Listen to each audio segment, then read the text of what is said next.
Hello everyone, welcome to our channel Learning Root. और आज का हमारा टॉपिक है टाइप्स ऑफ बॉन्ड और इंटरमॉलिक्यूलर फोर्स ऑफ अट्रैक्शन। ये टॉपिक +1 और +2 के स्टूडेंट्स के लिए है, जिसमें सारे बेसिक क्लियर हो जाएंगे, क्योंकि केमिस्ट्री के हर चैप्टर में +1 +2 में इनका यूज़ होगा। आयनिक बॉन्ड या डाइपोल डाइपोल इंटरेक्शन, इन सब का यूज़ होगा। तो ये करेंगे हम, बेसिक क्लियर करेंगे और क्यों फॉर्म होते हैं ये सब पढ़ेंगे हम। सबसे पहले तो बता दूँ टाइप्स ऑफ बॉन्ड कहाँ यूज़ होते हैं और इंटरमॉलिक्यूलर फोर्सेस कहाँ होती है, ये इनमें डिफरेंस क्या है। टाइप्स ऑफ बॉन्ड बनते हैं, बॉन्ड किसके बीच में बनते हैं? दो एटम्स के बीच में। और इंटरमोलिकुलर फोर्स ऑफ अट्रैक्शन कहाँ होती है? किसी दो मॉलिक्यूल्स के बीच में। इंटर मतलब आपस में, मॉलिक्यूल्स के बीच में अगर कोई फोर्स ऑफ अट्रैक्शन है तो उसे कहते हैं इंटरमोलिकुलर फोर्स ऑफ अट्रैक्शन। तो हम पढ़ेंगे टाइप्स ऑफ बॉन्ड और कितनी तरह की इंटरेक्शन होती है दो मॉलिक्यूल्स के बीच में, हमने वो पढ़ा है। तो इंटरमोलिकुलर फोर्स ऑफ अट्रैक्शन और टाइप्स ऑफ बॉन्ड। तो सबसे पहले हम शुरू करेंगे टाइप्स ऑफ बॉन्ड से। टाइप्स ऑफ बॉन्ड में मेनली 3 टाइप्स के बॉन्ड आते हैं: ionic bond, covalent bond, coordination bond. ठीक है, कोऑर्डिनेट बॉन्ड, और इसे हम डेटिव बॉन्ड भी कहते हैं।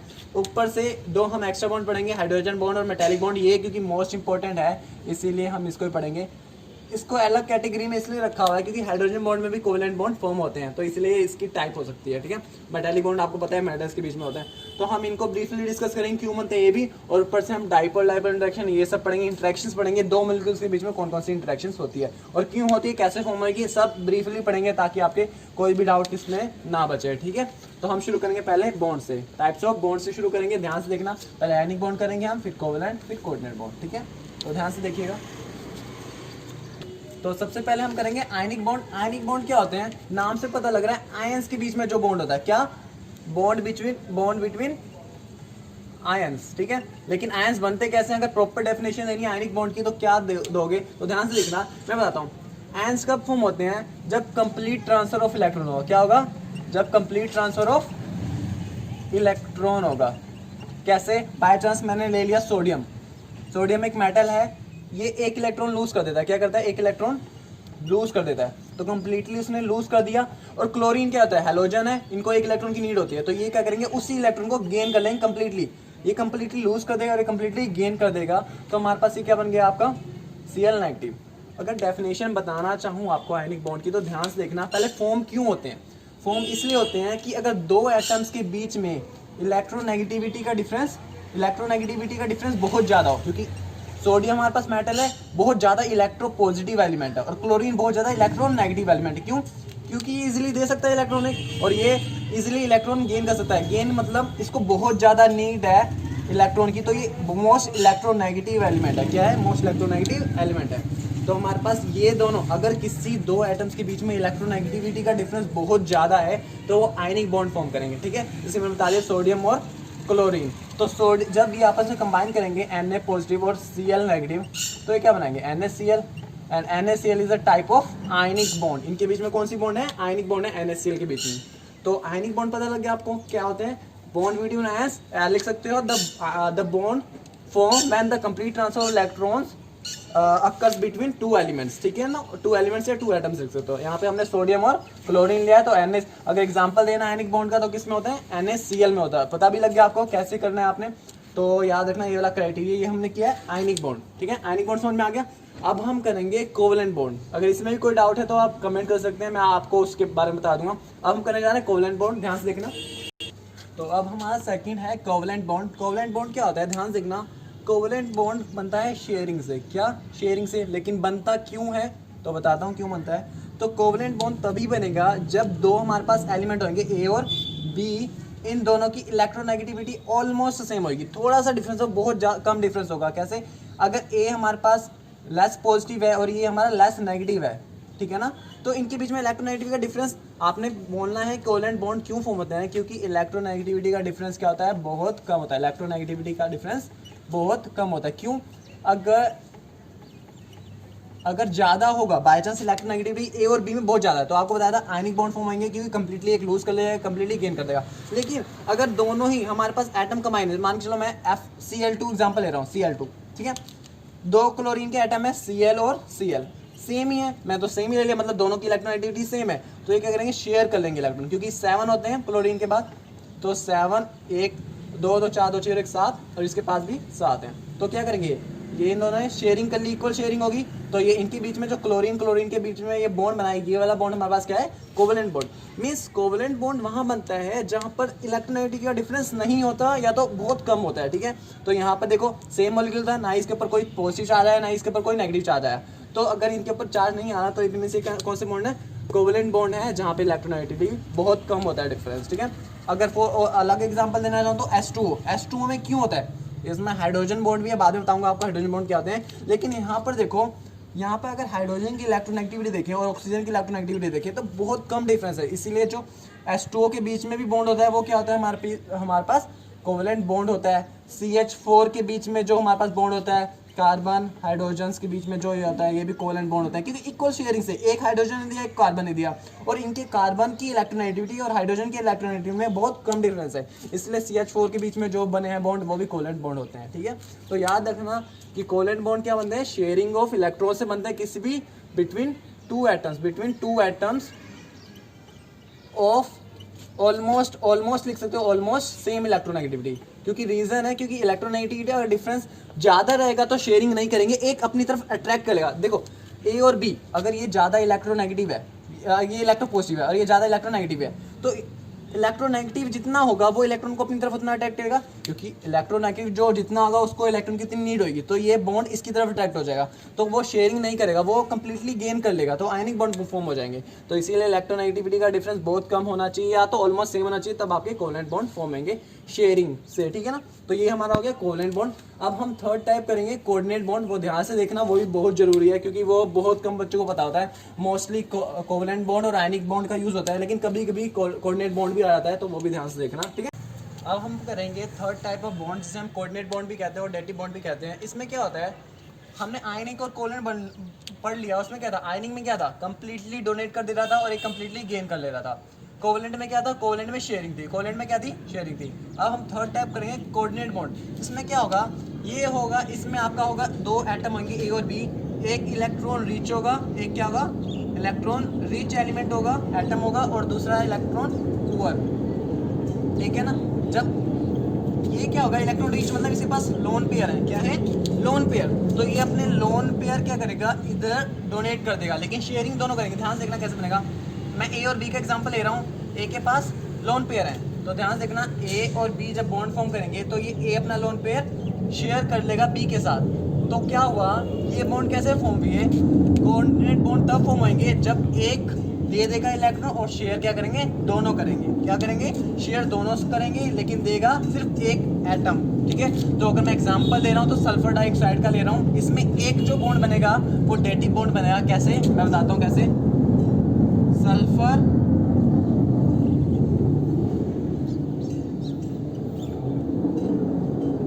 देखो ध्यान से, ये मैंने सल्फर डाइऑक्साइड बना दिया, सल्फर के पास भी 6 होते हैं, ऑक्सीजन के पास भी 6 होते हैं, ये 4 ऑक्सीजन के अपने हो गए और ये 2 इसने शेयर कर रखे, 2 सल्फर ने और 2 ऑक्सीजन ने।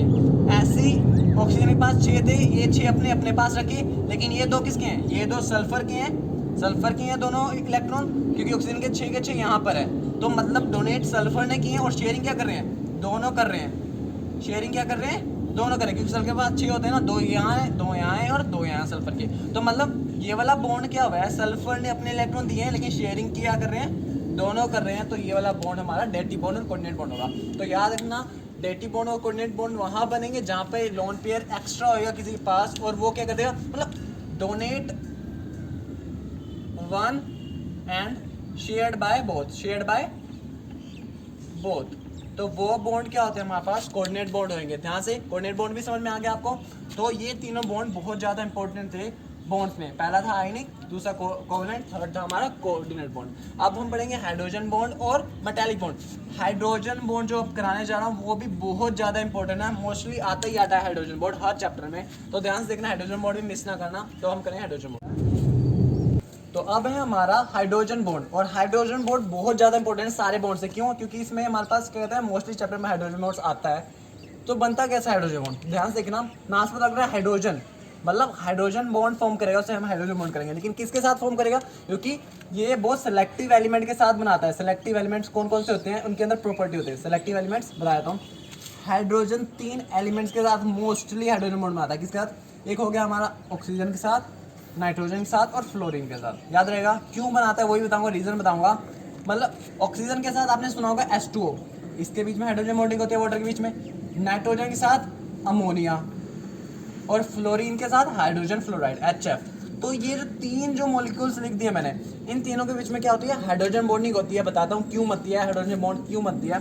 तो इसके लिए दो रीजन है, दो प्रॉपर रीजन है। क्या, हाइड्रोजन सिर्फ उन्हीं एलिमेंट के साथ हमारे पास हाइड्रोजन बॉन्ड फॉर्म करता है जिनकी इलेक्ट्रोनेगेटिविटी हाइयर होगी। क्या होगी, इलेक्ट्रोनेगेटिविटी बहुत ज्यादा होगी। Electronegative, high electronegativity, high electronegative element के साथ।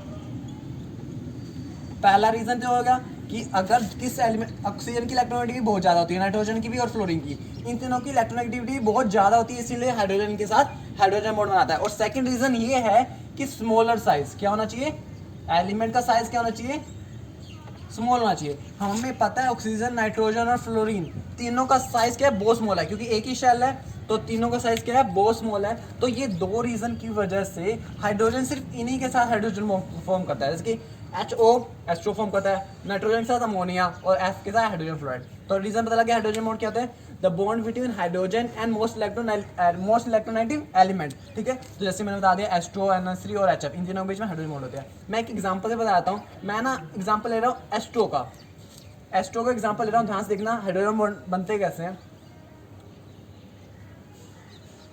ये मैंने H2O बनाया, अब ये क्या है, इसके पास लोन पेयर है, ऑक्सीजन के पास लोन पेयर है, और हाइड्रोजन दूसरे एक और मैं वाटर मॉलिक्यूल ले लूंगा, क्योंकि वाटर मॉलिक्यूल में बहुत सारे H2O मॉलिक्यूल होंगे कि नहीं होंगे। तो मैं और भी H2O मॉलिक्यूल बनाता हूँ। यहाँ पे बनाता हूँ O, फिर H, फिर यहाँ भी बनाता हूँ O और H। ध्यान से देखना कैसे बनेगी। अब ये हाइड्रोजन है, इसके ऊपर स्लाइटली पॉजिटिव चार्ज आएगा, ऑक्सीजन के ऊपर स्लाइटली नेगेटिव, क्योंकि ऑक्सीजन ज़्यादा इलेक्ट्रोनेगेटिव है, तो इसके ऊपर स्लाइटली नेगेटिव, इसके ऊपर स्लाइटली पॉजिटिव।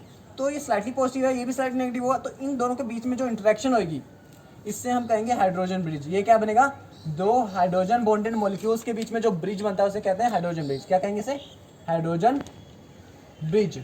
ठीक है, और जैसे कि यहाँ पर भी सेम, अब यहाँ पर बना हुआ है, इसके ऊपर स्लाइटली पॉजिटिव चार्ज है, इसके ऊपर स्लाइटली नेगेटिव, इन दोनों के बीच में इंटरेक्शन होगी, ये हाइड्रोजन बॉन्ड इंटरेक्शन होती है। ऐसे ही आगे वाटर मॉलिक्यूल है, आगे इनके बीच में होगी, समझ में आया। तो ऐसे आपके हाइड्रोजन ब्रिज से क्या फॉर्म होंगे, ये हाइड्रोजन बॉन्डिंग, ये है हमारे पास हाइड्रोजन बॉन्डिंग। ऐसी HF में चलेगा, HF में कैसे चलेगा, ये HF है आपका, तो इसके पास स्लाइटली नेगेटिव, क्योंकि फ्लोरीन ज़्यादा इलेक्ट्रोनेगेटिव है, हाइड्रोजन ज़्यादा इलेक्ट्रोपॉजिटिव है, तो इनके बीच में स्लाइटली नेगेटिव स्लाइटली पॉजिटिव आ गया। दूसरे HF मॉलिक्यूल के साथ सेम होगा, इसके ऊपर स्लाइटली पॉजिटिव स्लाइटली नेगेटिव, तो इन दोनों के बीच में स्लाइटली नेगेटिव और स्लाइटली पॉजिटिव, इनके बीच में कोई ना कोई इंटरेक्शन होगी, तो इनके बीच में ये क्या है, इससे भी कहते हैं हाइड्रोजन ब्रिज। और इनके बीच में जो बॉन्डिंग होती है वो हाइड्रोजन बॉन्डिंग होती है। तो या समझ में आ गया हाइड्रोजन बॉन्ड क्या होते हैं। हाइड्रोजन बॉन्ड बनते हैं हाइड्रोजन और मोस्ट इलेक्ट्रोनेगेटिव एलिमेंट, और जिनका साइज स्मॉल होगा उनके साथ ही बनता है हाइड्रोजन बॉन्डिंग। तो ये हमारा था हाइड्रोजन बॉन्ड। इसमें आप अमोनिया का बना के देख लेना, जैसे मैंने वाटर और HF का बनाया, तो आप अमोनिया का बना के देख लेना। अगर नहीं आता तो कमेंट सेक्शन में मैं कर देना कमेंट, मैं बता दूंगा आपको। ठीक है, तो हमारा हाइड्रोजन बॉन्ड लास्ट रहता है हमारा मेटालिक बॉन्ड, और मेटालिक बॉन्ड बहुत छोटा है और ईजी भी है, बताता हूँ कैसे, ध्यान से देखना है। अभी ये हमारा लास्ट है मेटालिक बॉन्ड। मेटालिक बॉन्ड क्या होता है, नाम से पता लग रहा है मेटल के बीच में जो बॉन्ड होंगे। जैसे कि मैंने कोई मेटल ले लिया, यहाँ पर मैंने A, इसको मान लिया मेटल है, A एटम मान लिया मेटल है, इसके ऊपर क्या चार्ज होगा, पॉजिटिव चार्ज होगा कि नहीं होगा, तो मैंने इसको ऐसे बना दिया। ठीक है, अब ये मेटल बना दिया, इसके आसपास क्या होगा, इलेक्ट्रॉन क्लाउड होगा। तो ये इलेक्ट्रॉन क्लाउड के साथ जो इंटरेक्शन होती है ना इसकी, मान के चलो मेटल, ये मैंने मेटल आयन ले लिया, इसकी जो इलेक्ट्रॉन क्लाउड के साथ इंटरेक्शन होगी हम उसे कहते हैं मेटालिक बॉन्ड। जो मेटालिक बॉन्ड क्यों फॉर्म होते हैं, मेटल्स और इलेक्ट्रॉन क्लाउड के बीच में जो बॉन्ड फॉर्म होते हैं उन्हें हम मेटालिक बॉन्ड कहते हैं। ये सबसे ईजी था, क्यों ईजी था, हमें पता है ये क्रिस्टल है, ये मेटल का क्या है, क्रिस्टल है, मान के चलो यहाँ पे एटम्स प्रेजेंट है, मेटल के आयंस प्रेजेंट है।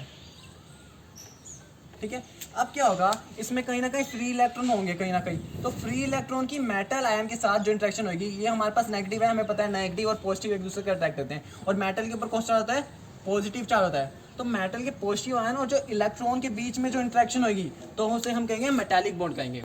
तो ये हमारे पास 5 तरह के हमने बॉन्ड पढ़ लिए। पहला था हमने आयनिक पढ़ा था, वो क्यों बनता है, ज़्यादा इलेक्ट्रोनेगेटिविटी के डिफरेंस की वजह से एक एटम पूरा कंप्लीटली ट्रांसफर कर देगा इलेक्ट्रॉन और दूसरा कंप्लीटली गेन कर देगा। सेकंड है कोवेलेंट बॉन्ड। कोवेलेंट किस वजह से बनता है, शेयरिंग की वजह से। और शेयरिंग क्यों होती है, बाय चांस अगर दो एटम ले लिए A और B, उनके बीच में इलेक्ट्रोनेगेटिविटी का डिफरेंस बहुत कम है, तो उसके बीच में क्या बनेंगे, कोवेलेंट बॉन्ड। जैसे कि Cl2 लिया था हमने, O2 हो गया, इन सब के बीच में आपस में क्या बनती है, कोवेलेंट बॉन्ड। थर्ड था हमारा कोऑर्डिनेट बॉन्ड। कोऑर्डिनेट बॉन्ड क्या होते हैं, जिसमें हमारे पास एक डोनेट करेगा और शेयर करेंगे दोनों, ए और बी। इसकी एक के पास लोन पे आते हैं तो दिया एक ने और शेयर किया दोनों ने, वो कोऑर्डिनेट बॉन्ड होते हैं। उसे डेटिव बॉन्ड भी कहते हैं। और आयनिक बॉन्ड को इलेक्ट्रोवैलेंट बॉन्ड भी कहते हैं। आयनिक बॉन्ड को मैं बताना भूल गया, आयनिक बॉन्ड को क्या कहते हैं, इलेक्ट्रोवैलेंट बॉन्ड भी कहते हैं। क्यों, क्योंकि लास्ट वाला वैलेंट इलेक्ट्रॉन एक लूज कर देता है इलेक्ट्रोवैलेंट, और इलेक्ट्रोवैलेंट इलेक्ट्रॉन में एक ऐड भी होता है, तो इसीलिए उसे इलेक्ट्रोवैलेंट बॉन्ड भी कहते हैं। और क्या है, और आपका आप क्या हाइड्रोजन बॉन्ड बनाया। हाइड्रोजन बॉन्ड किस वजह से बनता है, हाइड्रोजन और मोस्ट इलेक्ट्रोनेगेटिव एलिमेंट और स्मॉलर साइज वाले एलिमेंट के साथ बनता है। तो ये दो रीजन याद रखने, हमेशा याद रखना है कि हाइड्रोजन किन्हीं उन एलिमेंट के साथ हाइड्रोजन बॉन्ड बनाता है जिनका इलेक्ट्रोनेगेटिविटी बहुत ज़्यादा है और साइज क्या है, स्मॉल है। लास्ट में था मेटालिक बॉन्ड, जो कि मेटल्स के आयंस के बीच में और इलेक्ट्रॉन्स के बीच में फॉर्म होते हैं, वो मेटालिक बॉन्ड होते हैं। ठीक है, तो ये हमारा पार्ट 1 था जिसमें हमने टाइप्स ऑफ बॉन्ड के बारे में पढ़ा। हम पार्ट 2 में पढ़ेंगे इंटरमोलिकुलर फोर्स ऑफ अट्रैक्शन के बारे में, तो वो भी ना मिस करना, क्योंकि ये वीडियो बहुत लेंथी हो जाती है, तो इसीलिए मैंने इस पार्ट 1 में टाइप्स ऑफ बॉन्ड कराया है। तो पार्ट 2 में हम ये वाला कर लेंगे, इंटरमोलिकुलर फोर्सेस। तो ये भी मिस ना करना, ये तो देख लो अच्छे से। और इसके अगर नोट्स बनाने, आप नोट्स बना लो देख देख के वीडियो। बाकी अगर इनमें कोई डाउट होता है टाइप्स ऑफ बॉन्ड में, अगर कोई डाउट है तो वो आप कमेंट कर सकते हैं, मैं उसको देख के आपको सोल्व कर दूंगा उस डाउट को। ठीक है, तो थैंक यू सो मच।